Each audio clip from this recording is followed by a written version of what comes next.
This is Hans Moleman. He is a kindly old gentleman who lives in Springfield. He brings a ray of sunshine everywhere he goes. Sometimes literally. Sometimes he's driven off the road. Sometimes he's murdered by the oil industry. In addition, he's been killed by Otto, Mr. Burns, and the criminal justice system, among others. He is unlucky in both his professional and personal life. Women don't want to date him, and no one is gay for Moleman. Well, except for maybe this guy. But despite life's hurdles, Hans Moleman keeps putting himself out there. Good for him. Maybe someday he'll be rewarded. But probably not. This is the history of Hans Moleman. Hans Moleman is one of the most pointless and irrelevant characters in all of Springfield. He very rarely contributes to the plot in any meaningful way. He barely ever even shows up for more than a minute. He's never gotten his own spotlight episode. On the other hand, Hans Moleman crushes literally every scene he appears in terms of delivering the laughs.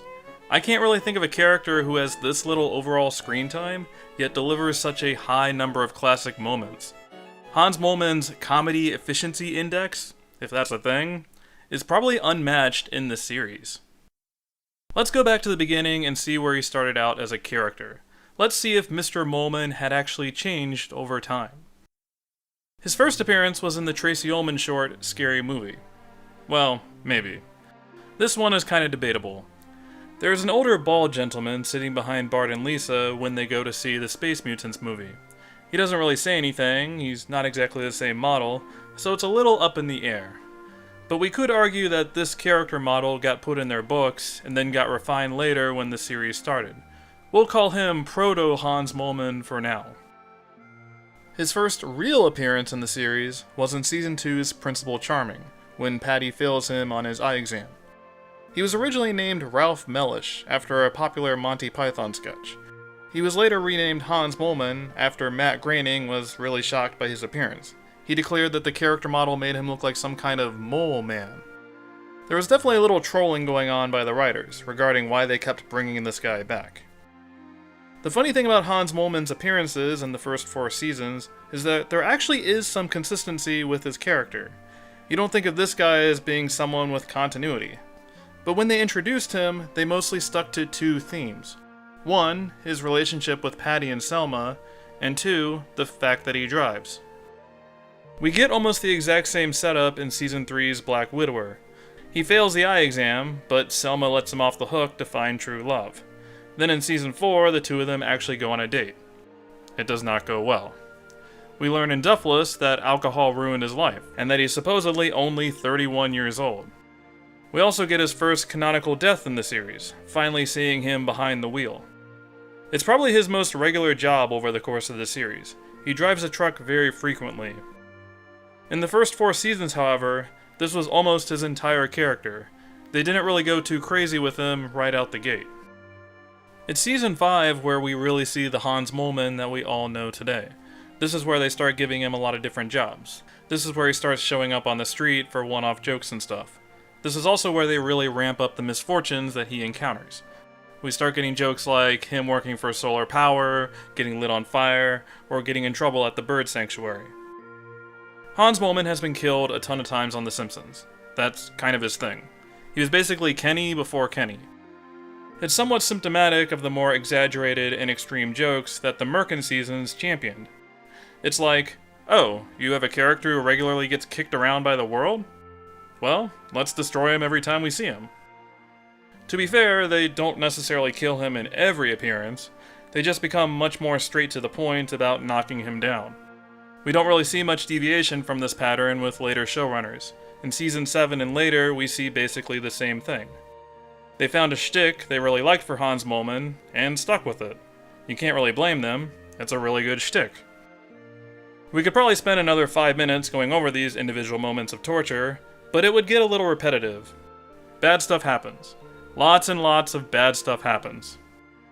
My personal favorites are probably the brilliant short film that he creates in Season 6, and then that time where he gets reprogrammed into being a member of The Simpsons. Classic. A lot of the more oddball stuff with Moleman are just his random interests, hobbies, and unexpected appearances in the background. We learn in Round Springfield that he hosts a morning show at K-Jazz radio station called Moleman in the Morning. In Season 9, he ends up stealing the Simpsons family stove when they ransack their house. We get to see his interest in cooking in a few different occasions. He runs a hot dog stand and later cooks gruel at the fair. Neither event goes well for him. He can be spotted at the cooking competition that Marge enters in Season 16. Moleman also seems to be a big fan of rock music. He goes to the rock show in How I Spent My Strummer Vacation, although Lisa blocks his view with a sign. How dare you, Lisa? He went to your spelling bee thing and this is how you repay him? No wonder he likes Bart more. Moleman attends the Fish concert in the medicinal marijuana episode. This actually makes a lot of sense, to be honest. Someone with that much pain in his life is probably getting high all the time. It kind of explains some things about his personality. In Season 18, we learn that Moleman used to sleep with Lars Ulrich's grandmother and is a quote-unquote true fan of Metallica. Hans Moleman has never downloaded a song in his life, so I am not surprised the band feels this way. I find this aspect of Moleman really endearing in a weird way.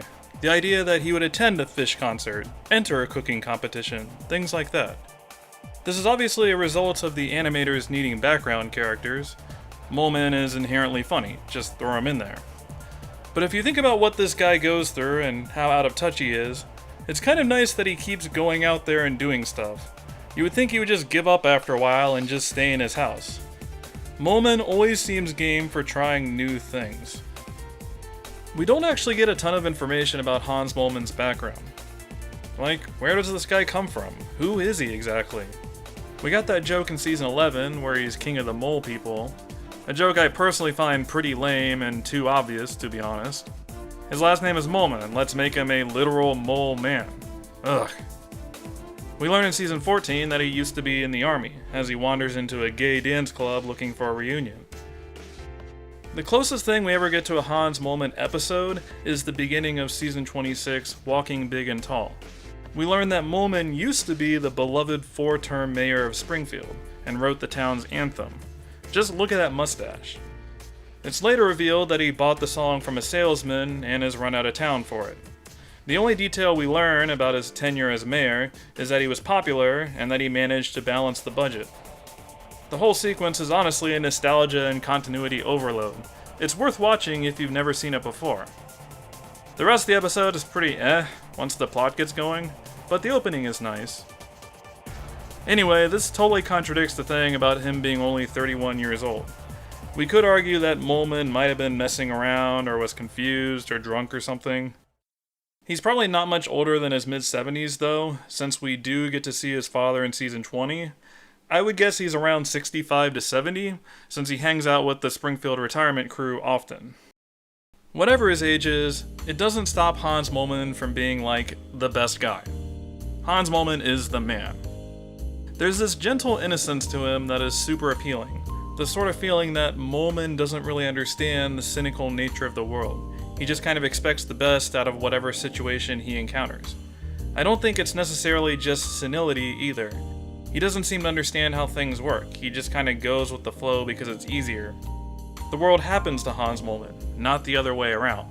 I think that's the secret ingredient to his character. He's basically the Simpsons version of Ziggy. Oh Hans, will you ever win? I'm really glad that the show has never given Moleman his own episode, at least at this point in time. I think a part of his charm is just what a random nobody he is. From his inception, he's basically been a walking non sequitur. It's way more fun if he's this weird, mysterious figure. It's a weird scenario of me really liking him, but not wanting to know anything about him. I'm kinda sorry I made this video now. I hope I didn't ruin some of the magic for you guys. That Hans Moleman is truly a king among men. Before closing this video, I want to give a very special credit to the website Mostly Moleman, which chronicled every single Moleman appearance through the first 13 seasons. That is dedication. I still rewatch all of them for context and screen capping, but it made finding him in all these episodes so much easier. Let me know in the comments what your favorite Hans Moleman moment is, as well as your favorite Moleman death. And let me know who the next subject for Simpsons Histories should be. I actually didn't expect so many nominations of Hans Moleman, but I'm glad you did. he was a fun character to tackle. But most importantly, he taught me how to eat an orange in the process. So really, everyone's a winner. Well, except for Hans Moleman. Sorry, buddy.